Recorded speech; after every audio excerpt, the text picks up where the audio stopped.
Fuller,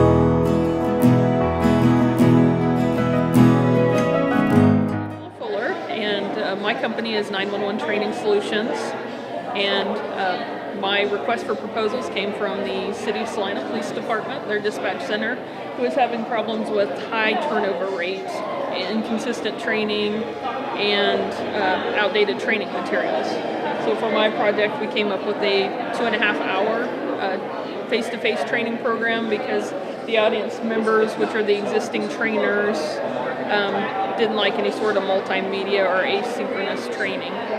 So we went with the classroom training. As part of our needs analysis, we did the audience analysis, which is 5 dispatchers, and found they had an average of 11 years experience, but that verified from as little as 2 years up to 18 years of experience. After that, we did learner analysis and spoke with the learners themselves, who agreed they all go to a national certification course, but they hadn't received any in-house training on how to implement our local training program. And so the training itself includes face-to-face facilitated classroom training, along with job aids that they'll use later on the job. We used the ADDIE design model, and the classroom training was implemented with Gagny's 9 events of instruction.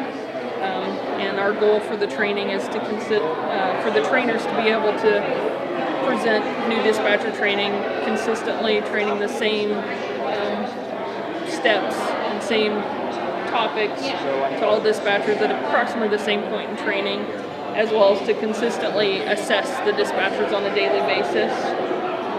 And so to meet those needs, they have a training task list, which includes all the things they should be training on.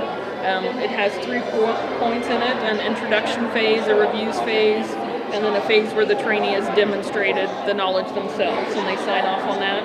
And then there's the daily observation report that they assess the new dispatchers on every day. It has set standards and about 9 or 10 different areas they evaluate them on daily. They leave comments in each section, letting the trainee know how they were doing and what they can improve upon. And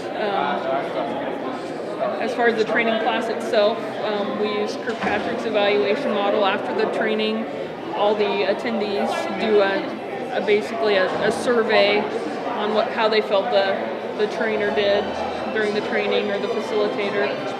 After that, they do an assessment or evaluation where they're graded on understanding of the materials.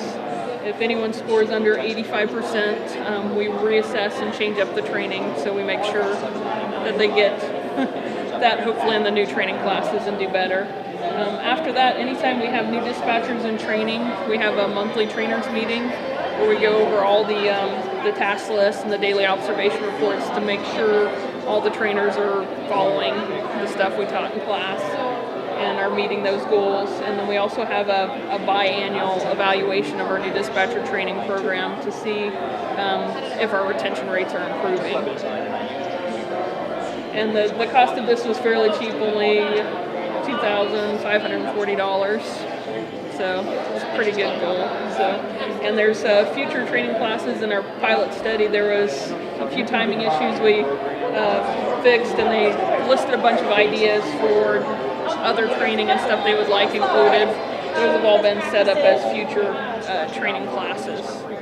And this program actually is scheduled to be implemented within the next month as we get new dispatchers hired. So.